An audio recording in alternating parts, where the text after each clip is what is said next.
Welcome back to Pause to 3, the podcast that fearlessly explores the dark, heavy, and hard to talk about aspects of life.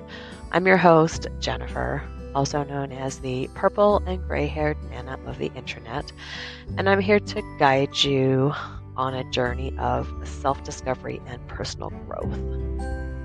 Just want to mention I am not a professional. I am simply a human who is sharing her stories on this roller coaster journey of life with the hopes that my stories will inspire others to be just a bit more kind, a bit more gentle on themselves as they navigate the ups and downs of life. Life can be messy, challenging, and downright difficult at times. But here at Pause 2-3, I believe that it's in those moments of struggle that we find our true selves. Through honest conversations, introspection, and a sprinkle of humor, we'll navigate the twists and turns of life together. This podcast is for those of you who are tired of surface-level conversations and crave something deeper. We'll dive headfirst into topics like mental health, self-doubt, relationships, and everything in between. No topic is too taboo to be explored because I believe that by shining a light on the dark and heavy parts of life, we can find the strength to overcome them and also help others find their own strength. But Pause 2-3 isn't just about dwelling on the negatives. It's about finding the silver linings, the lessons and the growth that come from facing life's challenges head on. We'll share stories of resilience, triumph, and personal transformation to inspire you on your own journey. Whether you're listening during your morning commute, on a solo walk, or curled up with a cup of tea, Pause 2-3 is your companion in navigating the complexities of life. Each episode will leave you feeling empowered, motivated, and ready to take on whatever comes your way. So join me here at Pause 2-3 as we uncover the hidden gems within life's darkest moments. Together, we'll embrace vulnerability, find our true selves, and live our best lives ever. So get ready to hit pause, dive deep, and emerge stronger than ever before. Welcome to Pause 2-3, where I explore the darkness to discover the extraordinary.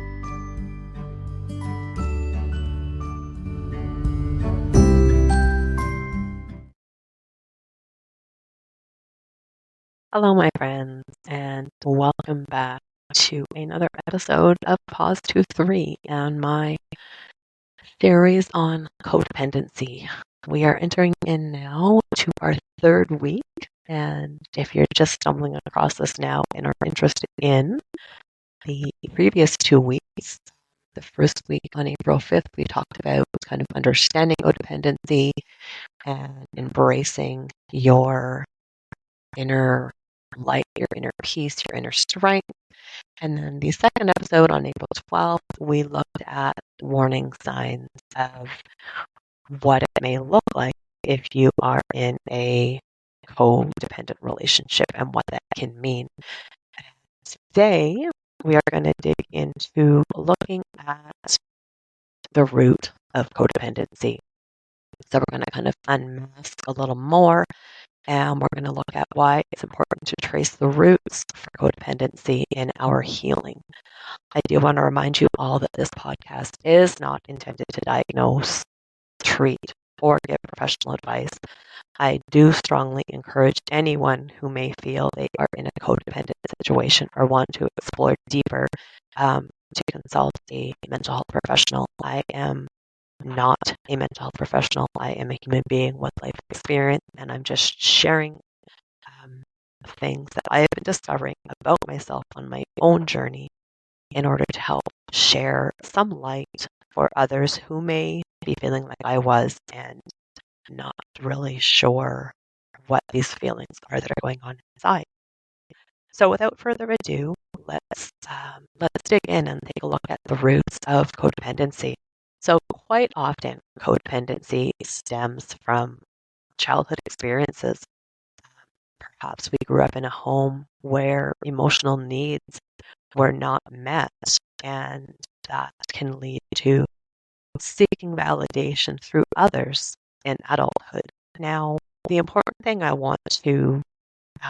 I want to share and I want to throw out there at this time before we continue on is the things that I'm discovering and sharing. And when we talk about childhood experiences and growing up in a home where emotional needs weren't met, I'm not saying that you have to come from a physically abusive home, a really, for lack of better terms, a really obvious unhealthy home. A lot of times, I think what we get stuck on is the fact that we lose sight of the fact that we are all human, including our parents, including our caregivers. And a lot of times, we tend to forget, I think, that people are doing the best that they can with what they know. And all we know in this world is what we've been taught. And what we've been taught comes from our experiences, from our parents, from our surroundings. And I'm not sharing this with any type of um, um, what is the word? Any type of resentment or animosity or bad feelings towards anybody that's raising a child. Because as a parent myself, I know that it's hard and we do the best we can. And just because our emotional needs weren't met doesn't mean that our parents or caregivers didn't love us. Maybe they just weren't aware. Maybe we weren't even aware of what our emotional needs are to each individual to actually feel loved. So just know that this is not meant to bash any parents, any caregivers. It is the exact opposite. It is to encourage us all to be gentle and to just know that all that really matters is right now. So even though we are talking about our childhood, I also want to remind us that right now, the present moment is all that we have. As I talk about our childhood, it does have an effect on where we are today, but it's not the end all. We have the power, we have the ability to rewrite our story every minute of every day. If something isn't going right, we have the ability to change it. We just need to have a mind shift in our thinking, in our thought processes, and in our love for ourselves. So, jumping back into codependency, it often takes root in the soil of our childhood experiences. And I use the word soil because I want you to picture a young sapling, a little tree trying to grow, reaching desperately for sunlight, but all it finds is shadows. It's going to struggle. It's not going to grow and find that sunlight quite as easy. So, similarly to that, so many people grew up in homes where emotional nourishment was scarce. And like I said earlier, not because we weren't loved, but just the situation we were in. Maybe their parents weren't parents that raised them with a lot of emotional connection, or maybe they were busy, maybe they had their own issues. Whatever the situations were, it's, I'm going to be bold and say it's really irrelevant to where we are now because that was the past. So if we come back to the present, which is where I want us to stay, we can look at the fact that we craved love and acceptance. But instead, whatever our love and acceptance needs were, we feel that we were met with neglect or inconsistency because of many factors, um, all of which we can really benefit from letting go of those factors from the past, letting go of the feelings that may be holding us back due to the way we were brought up. Okay, friends, remember, today is the day you can start writing a different story for your life and embracing healing and growth. So, as children, we learn to adapt and survive. We may have assumed numerous roles beyond our years, becoming the caregiver, the peacemaker, the invisible one, fading into the background, not really feeling like there's a place for us, not really understanding what is going on in our world because we feel that we have this need that isn't being met. So therefore we feel like we're being too needy or that we don't deserve the love that we do truly deserve. And a lot of these roles were necessary for survival, but now as an adult, they can become shackles holding us back from living and loving our adult life. So let's jump forward, like I said, right now to the present moment. Because As I mentioned, this is where the story can change. Your story. Your story can change in the present moment. We can't change the past, but we can change the present, which will affect our future. So perhaps you find yourself entangled in relationships where your worth is tied to the validation of others. So what that means is we don't feel like we're worthy if we're not being told that from other people. And I really feel that acknowledging this is the most crucial part, but not just acknowledging it with kindness and reminding ourselves that we are worthy of our own validation. We do not need it to come from outside sources. What happens so often, though, is we pour our energy into fulfilling other people's needs in order to get that validation because we feel that that's what's right. But what this means is on the other side of that is we are often neglecting our own needs. So why do we do this? Why? Because people know that you can't pour from an empty cup. People know that we need to love ourselves. People know all this stuff. But what happens with codependency and when there's something from your childhood that still hasn't been met, deep within there's still a wounded child, still yearning for that love and approval that we feel we were denied in our youth. So that's where the past plays a part in the present. And here's the truth, my dear friends. You are worthy fully and unconditionally of the love and approval from yourself, practicing to love yourself and accept yourself and say that it is okay where I'm at now. I know what I need to feel loved. I'm going to give myself that love, and I'm not going to accept anything from anybody else that doesn't help build on the love I already have, build on the foundation I already have. Because when we can understand that we don't need external validation to affirm our worth, we begin to understand that this worth resides inside us. It's there. It's just waiting for you to acknowledge it and to embrace it. So this journey to healing and breaking free from the codependency patterns we may be in, it all begins with introspection, looking internally at ourselves, pausing, taking a moment to reflect on those childhood experiences. Now, notice I say take a moment to reflect. I don't mean to go sit in them and ruminate and put yourself into a dark place because of them. I want you to just reflect on them and maybe look at what patterns emerge. What unmet needs are you still feeling in your soul? And when you begin to see those patterns and those unmet needs, acknowledge them with compassion. All of those experiences in the past shaped the person you are today. And you can use that reflection to help cultivate self-awareness, to actually notice when you feel the need to seek validation from others. And when you notice that feeling sneaking in, my friends, I encourage you to pause. Just pause. I've said it many times, and I want to remind you that there are so many good things that can come to us during the pauses when we learn to pause and feel our soul guidance. Just breathe.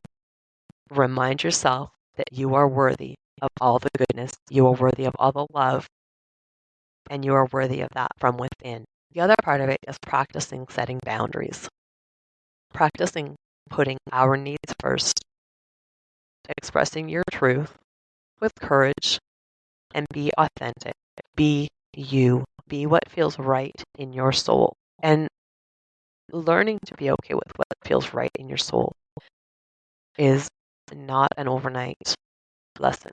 It's one that's going to take time. It's going to take patience. And it's going to take lots of compassion and lots of pausing. Because, my friends, healing from codependency is not a linear path.